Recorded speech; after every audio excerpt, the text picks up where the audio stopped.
Tunangan CEO yang tampak dingin di permukaan ternyata mencintaiku. Di dalam hatinya yang berduka, aku melihat pesan penuh ancaman dari Liu Ruyan. Tersenyum. Kalau kamu berani tidak mengangkat teleponku, aku akan mengakuisisi perusahaan tempatmu bekerja, supaya kamu terdampar di jalanan. Tunangan saya. COS yang bernilai triliunan mengirim pesan WeChat pada pukul 12 malam. Aku sedang memakan mie instan terakhir. Dengan santai membalasnya. Kalau begitu, kamu mungkin harus mengakuisisi 3 perusahaan dulu. Karena aku tidak yakin perusahaan mana yang akan aku wawancarai besok. Di sana terdiam 3 detik. Sebuah panggilan telepon langsung masuk. Dengan nada dingin. Jiang Heng, kamu baik. Cukup baik. Aku menenggak sisa kuah mie instan. Mengusap mulut. Bos Liu, kalau ada waktu, mengancamku dengan akuisisi. Mungkin lebih baik memikirkan cara menjelaskan kepada kakekmu. Kenapa kamu diam-diam membeli apartemen di bawah rumahku? Lagi pula rekaman CCTV menunjukkan kamu mengembara dalam tidur semalam dan hampir memaksa masuk pintu rumahku. Di ujung telepon, sunyi senyap.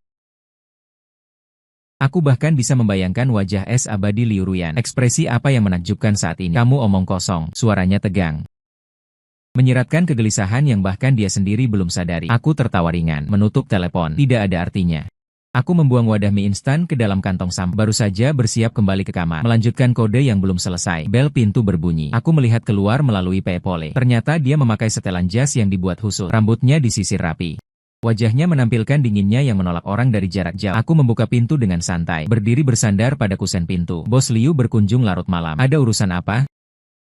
Dia mengangkat sebuah folder cetak yang indah. Ekspresinya tidak bergejolak sama sekali. Sambil jalan, memberimu sebuah dokumen.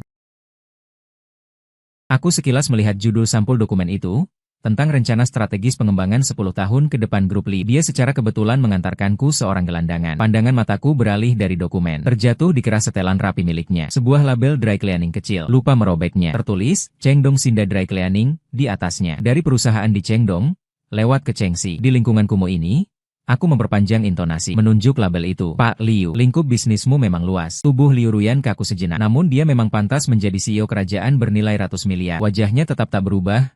Tanpa ekspresi, dia langsung melewatiku dan masuk ke dalam ruangan, seperti ratu yang mengawasi wilayahnya. Saat dia melihat ember mie instan di mejaku yang belum sempat dibersihkan, alisnya akhirnya berkerut. Makanan sampah, dia menilai dengan dingin. Nada suaranya penuh kebencian yang tidak disembunyikan. Lebih baik daripada beberapa orang yang tidak tidur tengah malam. Mengenakan piyama kelinci di depan pintu rumah orang lain sambil mengaku sebagai ahli pembuka kunci. Aku mengambil ponsel dan membuka sebuah video. Rekaman CCTV koridor tadi malam aku potong. Di dalam video, Liu Ruyan mengenakan pakaian tidur kelinci berwarna merah muda yang sangat berbeda dari citra biasanya. Dia memegang satu set alat pembuka kunci baru. Dengan canggung namun gigih mengutak-atik kunci pintuku. Penampilannya tidak jauh berbeda dengan pencuri, hanya agak canggung. Wajah Liu Ruyan memerah dari pangkal telinga hingga leher dengan kecepatan yang dapat dilihat mata. Wajah yang selalu beku itu akhirnya retak. Dia berlari cepat ke arahku, mengulurkan tangan untuk merebut ponselku. Jiang Heng, hapus saja. Aku dengan mudah menghindar, mengangkat ponsel tinggi-tinggi. Pak Liu, buktinya jelas. Kamu bilang aku harus melaporkan ini dengan ini. Apakah polisi akan terluka? Dia begitu marah hingga lingkar mata merah. Menatapku dengan tajam. Namun dia tak bisa mengatasiku. Dia yang tingginya sekitar 1,7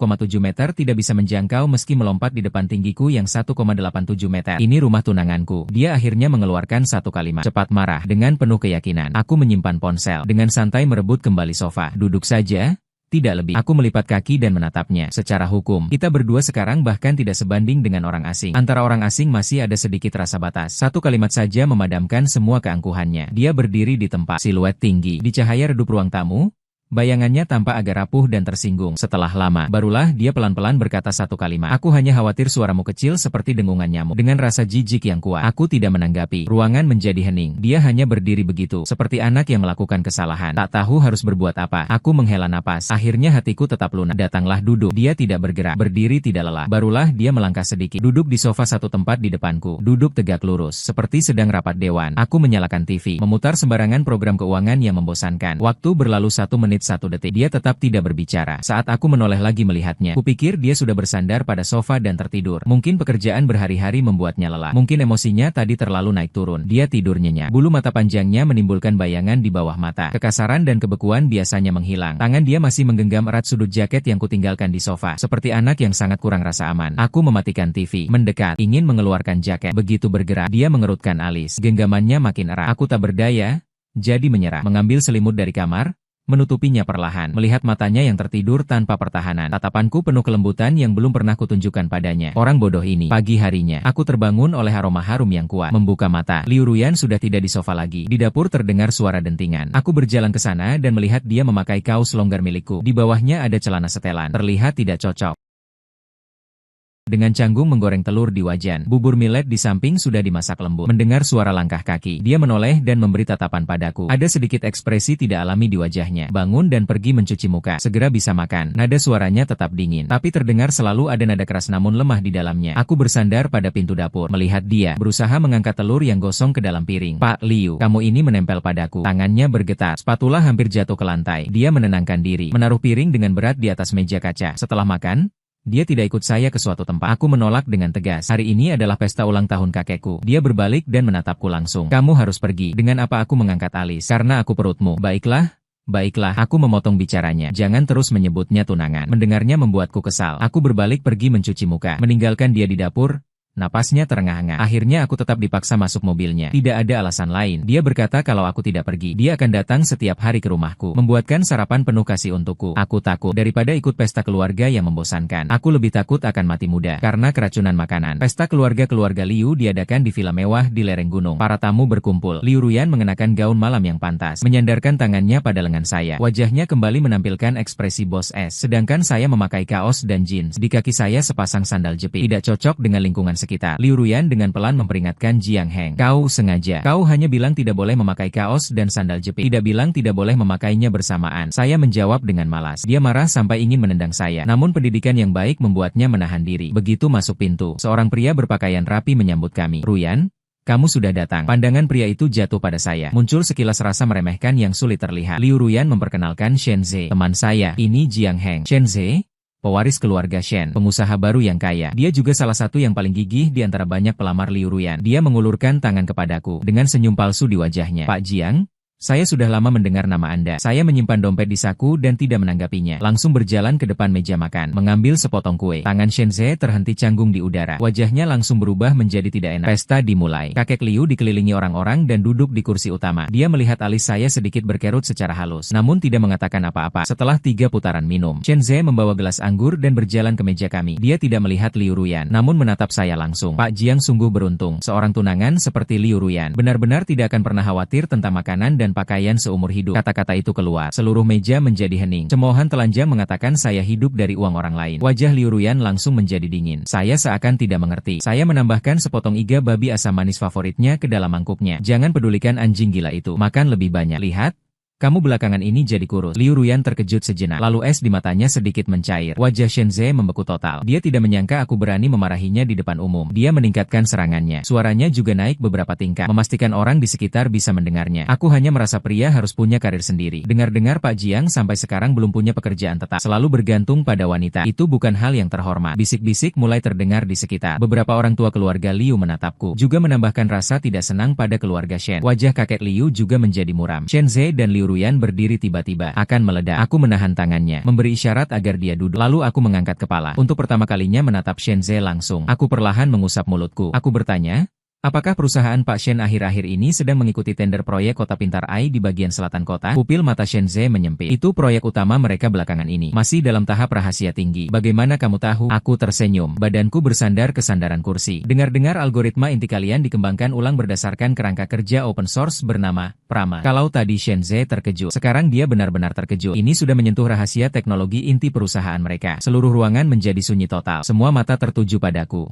Aku mengangkat gelas jus di depanku dan meminumnya. Baru kemudian dengan santai melontarkan kalimat terakhir. Lupa menyebutkan bahwa kode dasar kerangka itu aku tulis saat kuliah karena tidak ada kerjaan. Sekedar mengingatkan lagi. Arah pengembangan kalian sekarang sudah melenceng. Dalam 3 bulan paling lama proyek itu akan runtuh total karena konflik logika dasar. Saat itu kerugianmu mungkin bukan hanya seluruh harta keluarga Shen. Wajah Shen Ze seketika berubah dari merah menjadi putih. Lalu dari putih menjadi biru kehijauan. Seperti palet warna. Dia membuka mulut. Tidak bisa mengucapkan sepatah kata pun. Dan mata cantik Liu Ruyan di sampingku bersinar seolah menampung seluruh langit malam. Di bawah tatapan terkejut seluruh penonton. Dia pertama kali di depan keluarga dengan sukarela menggenggam erat tanganku. Dia berdiri dan memandang sekeliling ruangan. Suaranya dingin namun tegas. Pria saya belum sampai pada saat orang lain menilai jamuan keluarga berakhir dengan tidak bahagia. Di jalan pulang, Liu Ruyan tidak mengucapkan sepatah kata pun. Suasana di dalam mobil terasa menekan dan menakutkan. Saya tahu dia demi melindungi saya. Pasti dia lagi bertengkar dengan kakek Liu. Aturan dan harapan keluarga Liu seperti gunung sejak kecil menimpanya. Mobil berhenti di bawah apartemen lantai atas miliknya yang dapat memandang seluruh pemandangan sungai kota. Saya bersiap turun, namun dia tiba-tiba memegang tanganku dan mengajak duduk. Suaranya agak serak. Saya menatapnya. Kedinginan di matanya sudah menghilang. Hanya tersisa kelelahan dan sedikit permohonan. Saya tidak bisa menolak. Begitu masuk,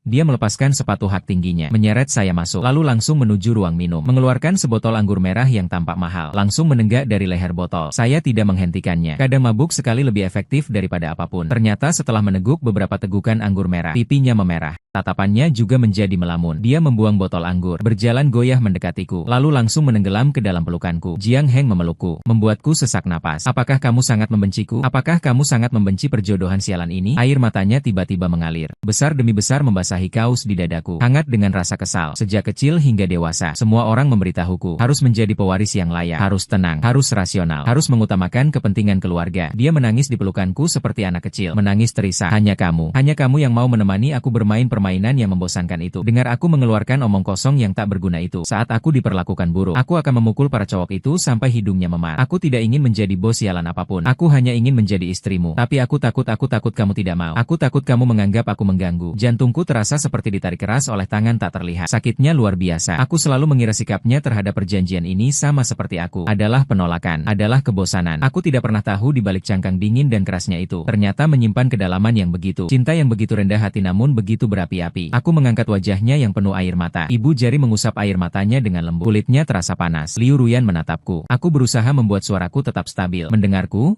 Aku tidak pernah membencimu. Tangisan dia, seketika air mata yang kabur. Matanya penuh dengan keterkejutan. Perjanjian ini adalah ikatan, tapi kamu bukan. Aku menatap matanya. Setiap kata sangat serius. Yang kuinginkan adalah pasangan yang dapat berdiri berdampingan denganku. Bukan seorang Xiao Liu yang terikat perjanjian. Aku menundukkan kepala dan mencium lembut tetes air mata terakhir di sudut matanya. Ciuman itu membawa rasa kasihan dan keseriusan yang belum pernah ada untuk mengambil kembali apa yang kamu tinggalkan demi keluarga. Aku menatapnya dan mengucapkan sesuatu yang terpendam dalam hatiku. Juga pernah menjadi janji impian dia. Tunggu kamu meraih kejuaraan dunia Go yang dulu kamu impikan. Kita akan meninggalkan semua hal, menghadapi bersama. Ini rahasia masa kecil kita, sebelum menjadi pewaris keluarga Liu. Dia pernah menjadi gadis jenius paling bersinar di dunia Go. Semua orang berkata dia akan menjadi juara dunia berikutnya, sampai tahun ketika dia berusia 13 tahun. Untuk melatih pewaris yang disebut-sebut, dia mematahkan semua papan Go dengan tangannya sendiri. Sejak itu, tidak ada lagi gadis Go bernama Liu Ruyan di dunia. Hanya CEO es batu Liu Ruyan. Sekarang saya mengembalikan hak memilih kepada dia lagi. Saya ingin dia tahu, yang saya cintai adalah gadis yang menangis karena menang atau kalah dalam satu permainan catur, bukan eksekutif bernilai triliun itu. Liu Ruyan terkejut total. Air matanya masih menetes di bulu mata, menatap saya dengan kosong. Sepertinya dia tidak mengerti mengapa saya mengajukan permintaan yang mustahil ini. Jiang Heng,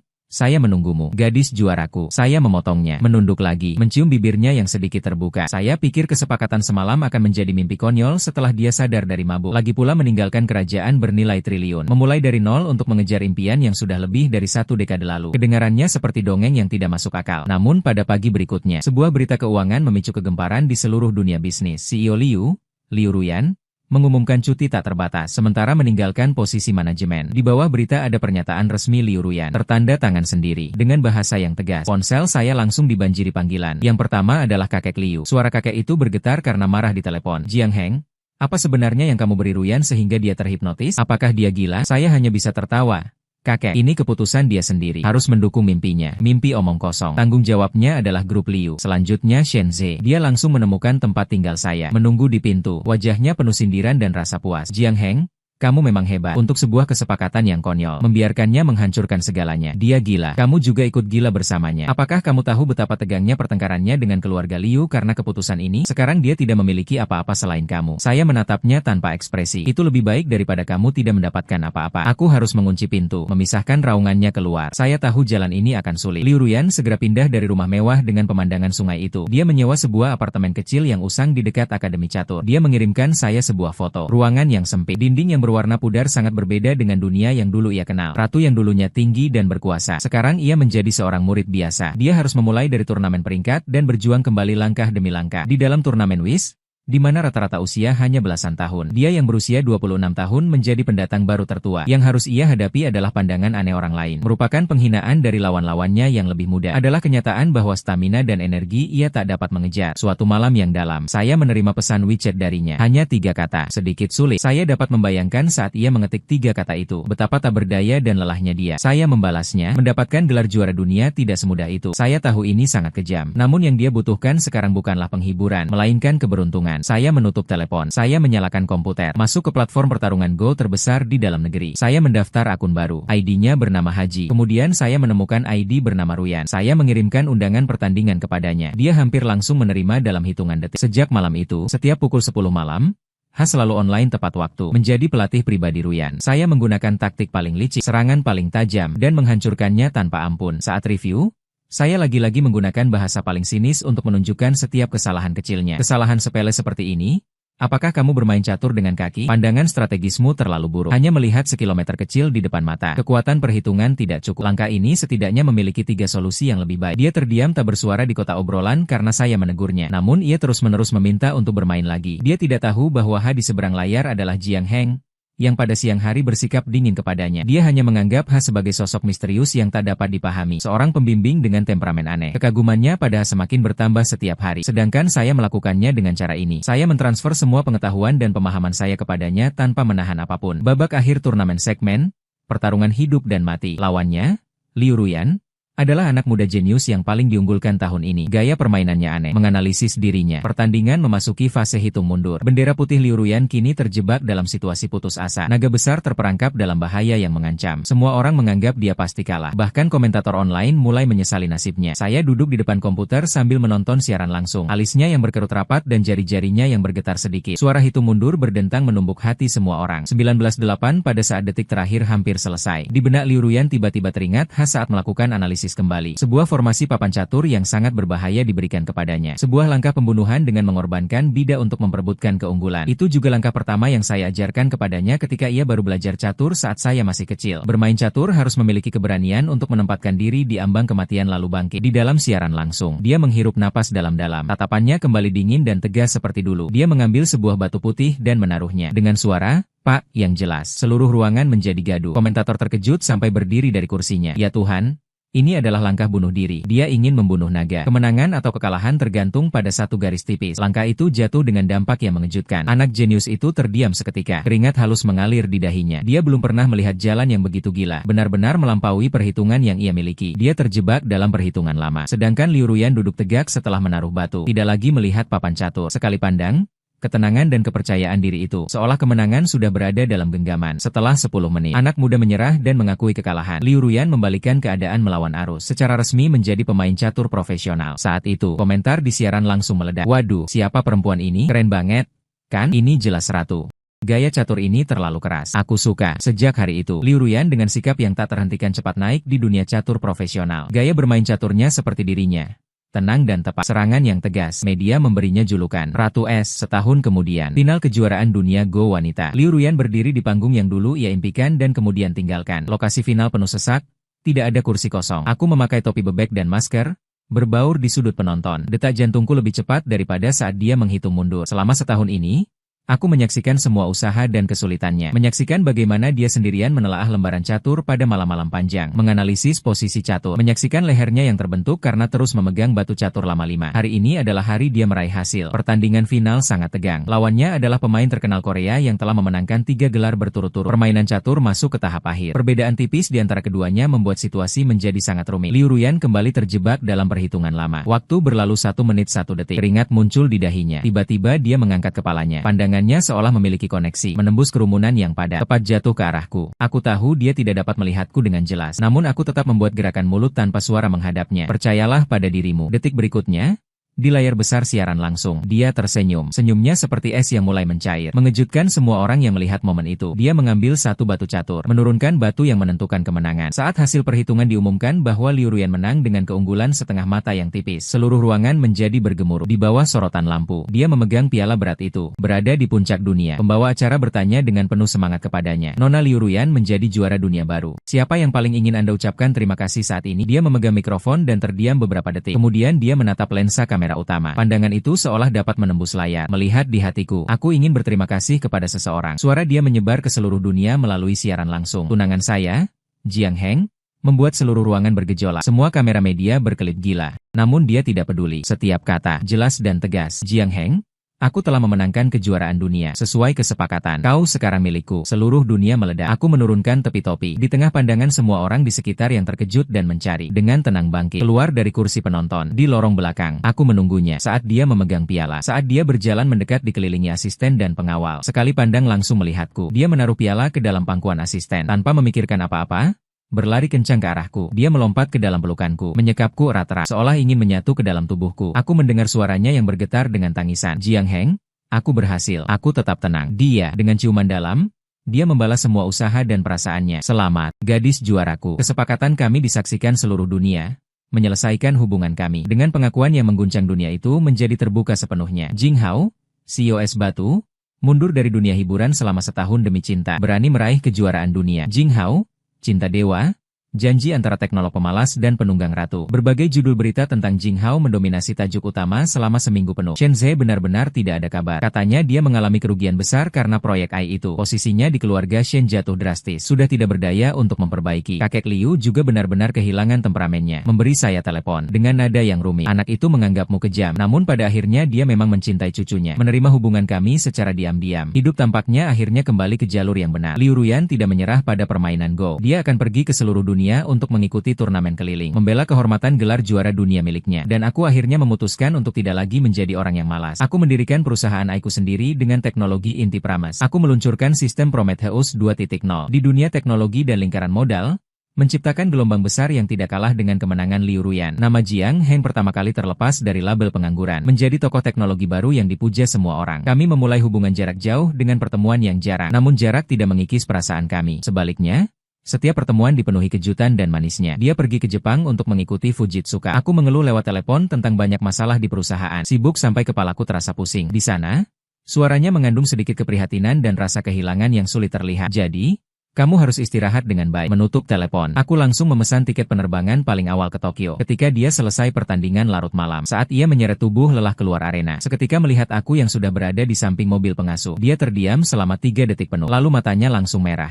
Dia berlari cepat ke arahku, melompat ke atasku, seperti koala yang menggenggam erat. Bukankah kamu bilang sangat sibuk? Dia, si pembohong, mengeluh di telingaku, tapi suaranya penuh kegembiraan yang tak tertahan. Aku memeluknya, memberi ciuman di bibirnya. Sekalipun sibuk, tetap harus datang menemui juara duniaku. Aku berada di Eropa mengikuti konferensi AI tingkat atas. Sebagai pembicara tamu khusus, memberikan pidato. Liu Ruyan memiliki pertandingan di Korea. Kami saling memberi semangat lewat video. Malam itu, aku menyelesaikan serangkaian pertemuan seharian, menyeret tubuh lelah kembali ke hotel, membuka pintu dengan kartu. Kamar itu gelap gulita. Aku pikir dia sudah tidur, sedang bersiap untuk mandi. Pintu kamar mandi tiba-tiba terbuka. Liu Ruyan memakai kemeja putih milikku. Rambutnya basah kuyup. Di tangannya masih memegang sepiring pangsit yang mengeluarkan uap. Bagian bawahnya menutupi pangkal pahanya. Kedua kakinya panjang, putih, dan lurus. Otakku sempat hang selama 3 detik. Bagaimana kamu bisa berada di sini? Dia seharusnya berada di Seoul. Dia mengangkat alisnya, meletakkan piring di atas meja. Langkah demi langkah mendekat kepadaku. Dengan aroma segar setelah mandi. Hanya mengizinkanmu melakukan serangan tiba-tiba. Tidak mengizinkan aku memeriksa pos. Dia berdiri tegak di depanku, meraih tangan untuk membuka dasi saya. Pak Jiang menyembunyikannya cukup dalam.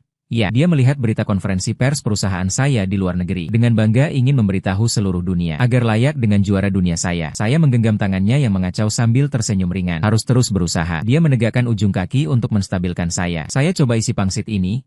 Apakah daun bawang dan telur? Bukan.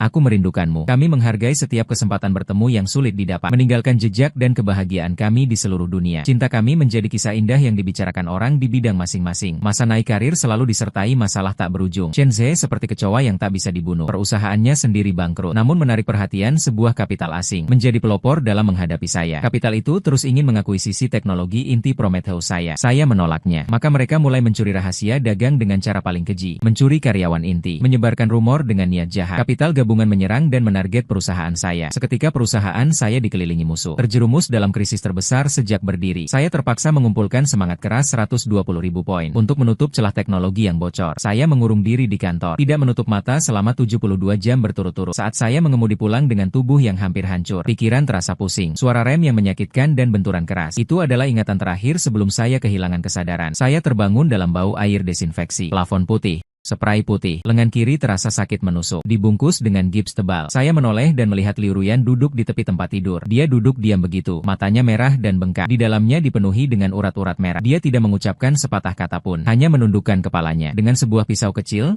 Dia terus-menerus mengiris apel untukku. Tangannya bergetar dengan keras. Kulit apel yang dia iris terputus-putus. Beberapa kali bilah pisau hampir melukai jarinya. Ini pertama kalinya aku melihatnya begitu takut. Dengan penampilan yang begitu rapuh. Lebih tak berdaya daripada saat ia terjebak dalam permainan catur dulu. Hatiku terasa sakit sekali. Aku mengulurkan tangan kanan yang tidak terluka. Menempel di punggung tangan dinginnya. Aku tidak apa-apa. Suaraku serak sekali. Tubuhnya bergetar. Pisau dan apel di tangannya jatuh ke tanah. Dia mengangkat kepalanya. Air mata tak bisa ditahan lagi. Mengalir deras. Dia berlari ke samping tempat tidurku, menyembunyikan wajahnya di dalam selimut, menangis dengan tertekan. Jiang Heng, kamu menakut-nakuti aku. Baru kusadari dia sedang mengikuti semifinal penting untuk mempertahankan gelar juara dunia. Saat menerima kabar bahwa aku mengalami kecelakaan mobil, dia berada dalam keunggulan mutlak. Dia melirik ponselnya, lalu langsung berdiri. Di bawah tatapan terkejut wasit dan lawan, dia berkata satu kalimat. Aku menyerah dan langsung mundur dari kompetisi. Membeli penerbangan paling awal dan terbang kembali. Aku dengan lembut menyentuh rambutnya. Di dalam hati terasa sakit dan juga terharu tak berujung. Hanya satu pertandingan saja.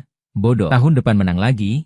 Itu saja, tidak ada yang lebih penting darimu. Dia mengangkat kepalanya, matanya merah karena menangis, menatapku dengan tajam. Keesokan harinya dia tidak menangis lagi. Dia mengganti pakaian dengan setelan hitam yang rapi, menyanggul rambutnya. Wajahnya menampilkan kesejukan dan ketegasan yang familiar. Dia masuk ke perusahaanku, mengumpulkan semua eksekutif senior. Mulai hari ini, sebelum Jiang Heng pulih, aku sementara menjabat sebagai CEO, menangani semua urusan perusahaan. Suaranya tidak keras, tapi membawa wibawa yang tak dapat dipertanyakan. Jika ada pendapat, sekarang bisa diutarakan. Lalu pergi berbicara dengan pengacara saya tentang pengunduran diri. Ruang rapat sunyi senyap. Hari-hari berikutnya, dia menunjukkan kekuatan menakutkan seorang pemimpin bisnis top. Dia memanfaatkan semua sumber daya grup Liu dan jaringan kontak yang telah ia kumpulkan selama bertahun-tahun. Menganalisis secara tepat strategi lawan. Kemudian dengan cara yang cepat, langkah demi langkah menghancurkan serangan lawan. Dia setiap hari berlari antara rumah sakit dan perusahaan. Siang hari dia berkuasa di dunia bisnis. Ratu yang tegas dan memutuskan menjaga kerajaan untukku. Malamnya dia kembali ke ruang rawat. Lalu kembali menjadi gadis biasa yang mengerutkan alis karena aku tidak mau minum sup. Berbaring di samping tempat tidurku. Lelah?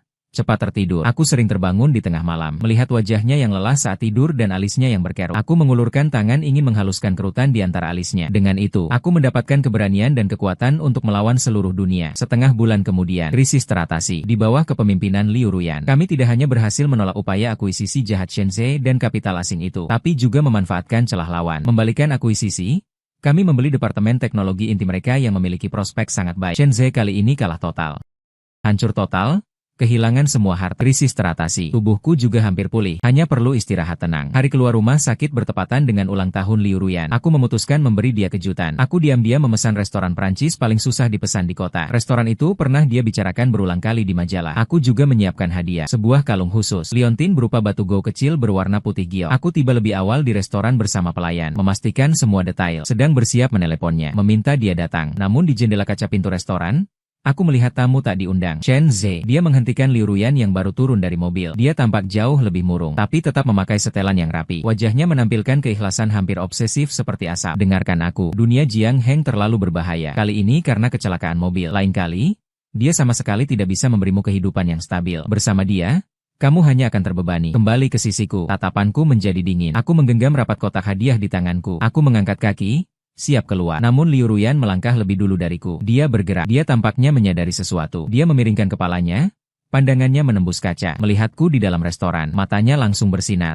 Itu adalah cahaya yang menandakan tekad mengunci target setelah melihat mangsa. Dia langsung mengabaikannya. Masih terus-menerus berbicara dengan tepat. Bahkan tidak mau memberi satu tatapan padanya. Dia memakai sepatu hak tinggi setinggi 10 cm. Berjalan cepat ke depanku. Dengan tatapan terkejut sebelum aku sempat bereaksi. Dia meraih leherku, menarikku ke bawah, lalu memberikan sebuah ciuman yang panas dan kuat. Udara di sekitarku terasa membeku seolah-olah mengumandangkan pernyataan. Suara isak tangis tamu lain di restoran, jeritan pelayan yang menjatuhkan piring, dan wajah Shenzhe di luar pintu yang seketika membeku. Semua itu menjadi latar belakang ciuman itu. Ciuman itu selesai. Dia terengah-engah, bersandar di pelukanku. Pipi berwarna merah. Dia menoleh melihat keluar pintu. Pria yang seperti patung itu. Suaranya tidak keras, namun terdengar jelas di telinganya. Apakah duniaku berbahaya atau aman? Semua tergantung pada orang di sisiku ini. Pak Shen, tolong jangan muncul lagi di depanku. Kalau tidak, aku tidak menjamin surat kuasa pengacara akan sampai ke rumahmu. Setelah berkata itu, Dia menarik tanganku dan masuk ke restoran tanpa menoleh. Tidak lagi menatap Shenze. Setelah duduk di tempat yang sudah disiapkan, barulah dia tampak lega. Dia mengangkat gelas air dan meneguk besar-besaran. Aku melihatnya dan tak tahan menggenggamnya. Bahkan pipinya yang memerah begitu keras. Dia bersuara hum. Letakkan gelas air. Angkat alis menatapku. Orangku, kamu juga berani meragukannya. Sikap kecilnya yang sombong dan melindungi makanannya membuat hatiku melembut. Tertawa. Aku mengeluarkan kotak hadiah yang sudah disiapkan dan mendorongnya ke depannya. Selamat ulang tahun, ratuku yang mulia. Dia membuka kotak itu. Saat melihat kalung pion itu, cahaya di matanya lebih berkilau daripada lampu kristal restoran. Dia mengambil kalung itu tapi tidak memakainya, melainkan menyerahkannya padaku, membantuku memakainya. Aku berdiri dan berjalan ke belakangnya, memasang kalung itu untuknya. Batu giok yang dingin menempel pada kulitnya yang hangat. Aku menunduk dan berbisik di telinganya. Sangat cantik. Kalung itu tetap milikku. Dia memiringkan kepala dan bertanya padamu, penampilan dengan kalung itu paling cantik. Dia tertawa, sangat puas. Malam itu, Shenze menjadi lelucon saat makan malam kami, dan ciuman yang dominan itu menjadi jejak paling manis di hatiku. Waktu berlalu dengan cepat. Sekejap mata,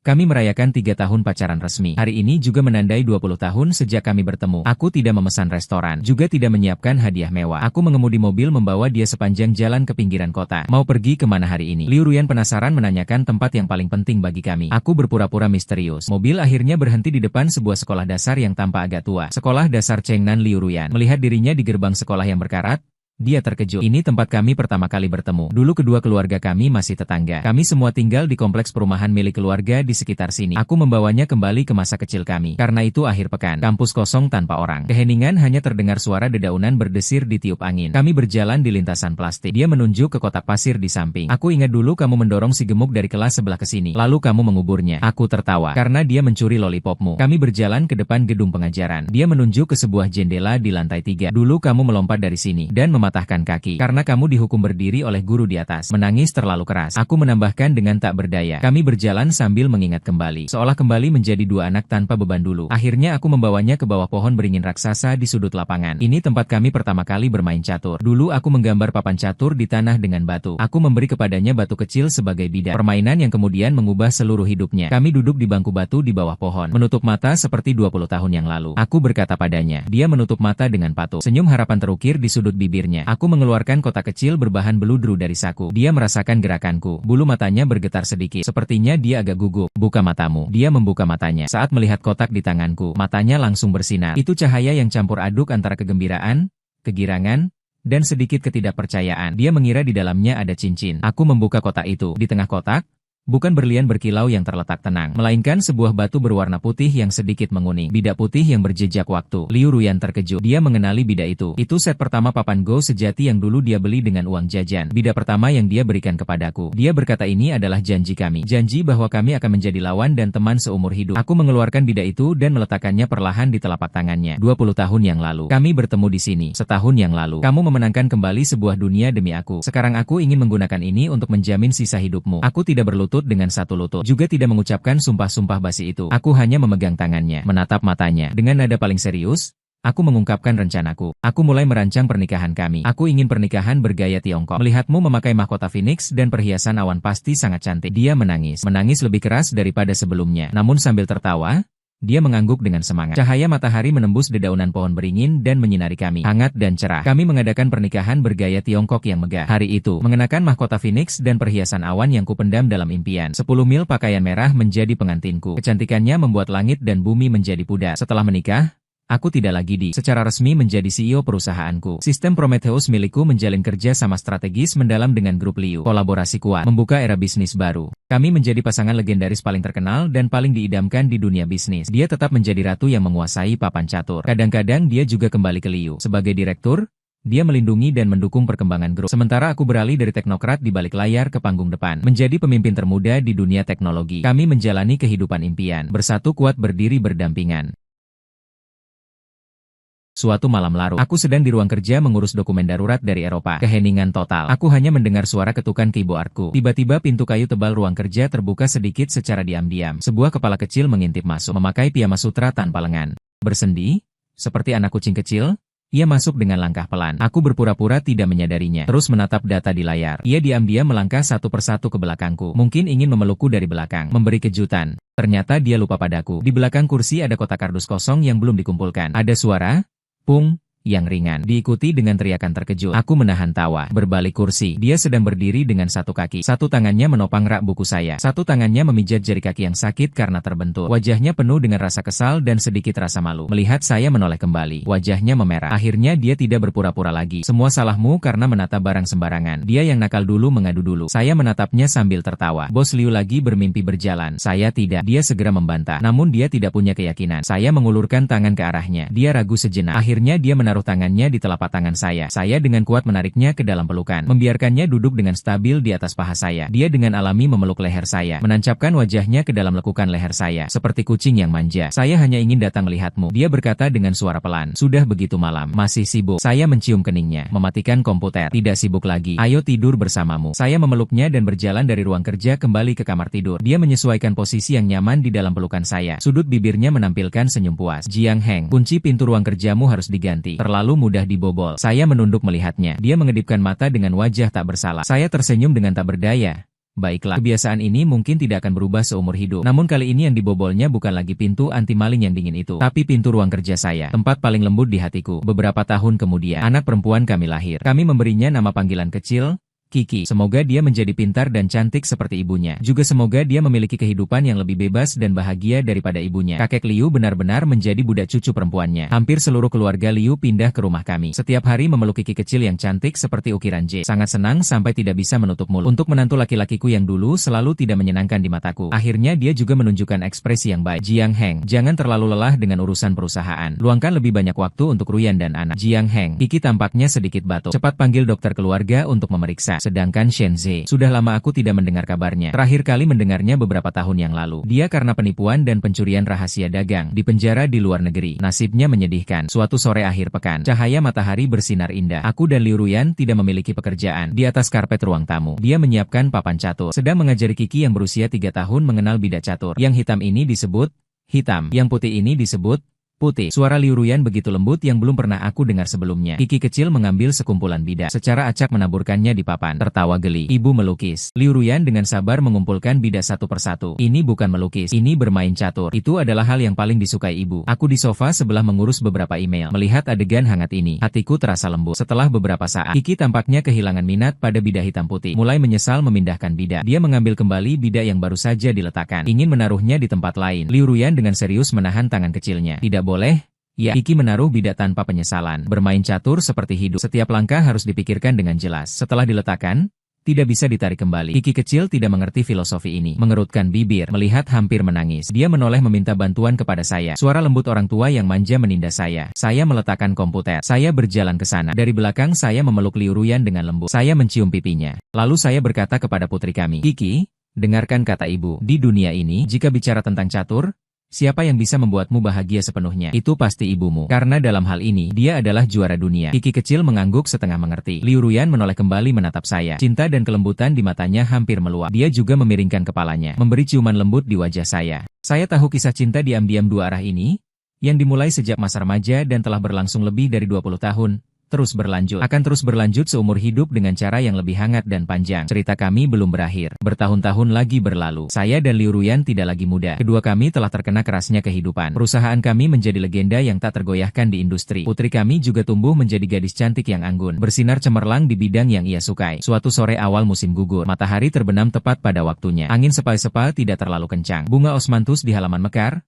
mengisi taman dengan harum semerbak. Saya dan Liu Ruyan duduk berhadapan. Di depan kami terletak papan catur lama yang telah kami gunakan selama puluhan tahun. Papan catur penuh dengan alur-alur. Itu adalah jejak waktu. Ingin kalah lagi padaku. Dia mengangkat alisnya. Garis halus di sudut matanya menyimpan senyum. Aura itu masih memiliki pesona ratu es zaman dulu. Saya tersenyum menuangkan secangkir teh Longjing yang baru diseduh untuknya. Kalah padamu bukankah hal yang wajar? Selama bertahun-tahun, saya telah bermain tak terhitung banyak permainan catur bersamanya. Namun dalam pertandingan resmi, saya belum pernah mengalahkannya sekalipun. Bukan karena saya tidak bisa mengalahkannya, tapi karena saya tidak rela. Saya tidak rela melihatnya. Karena Shuki, bahkan jika hanya sedikit rasa kehilangan. Kami tidak lagi memiliki banyak hal untuk dibicarakan seperti saat muda. Banyak waktu kami hanya duduk diam seperti ini. Satu pandangan saja sudah cukup untuk mengerti semua perasaan satu sama lain. Dia mengambil satu batu hitam dan menurunkan bidak. Suara jatuhnya di papan catur terdengar jernih seperti semula. Aku mengambil satu batu putih, mengikuti pola hitam putih yang bersilangan di papan. Gigi anjing berbeda. Saling juga seperti kita saling terjalin, terikat, namun sekaligus membangun satu sama lain sepanjang hidup. Dari awal, Sahabat masa kecil yang terikat oleh perjanjian pernikahan selembar kertas. Hingga kemudian, berlari bersama demi cinta. Menyerahkan segala sesuatu. Kita adalah lawan yang paling cocok satu sama lain. Juga pasangan terdekat yang paling intim. Adalah satu-satunya sahabat sejati di dalam jiwa. Angin berhembus, membawa beberapa helai daun jatuh. Aku menatap wanita di seberang yang telah kucintai seumur hidup. Dia sedang fokus menatap papan catur. Matahari terbenam melapisi sisi wajahnya dengan cahaya emas yang lembut. Aku tersenyum. Kehidupan kita. Pertandingan paling menakjubkan dan terpanjang ini masih berlanjut. Dan aku rela menghabiskan hidup berikutnya bersamanya. Dan kalah padanya seumur hidup.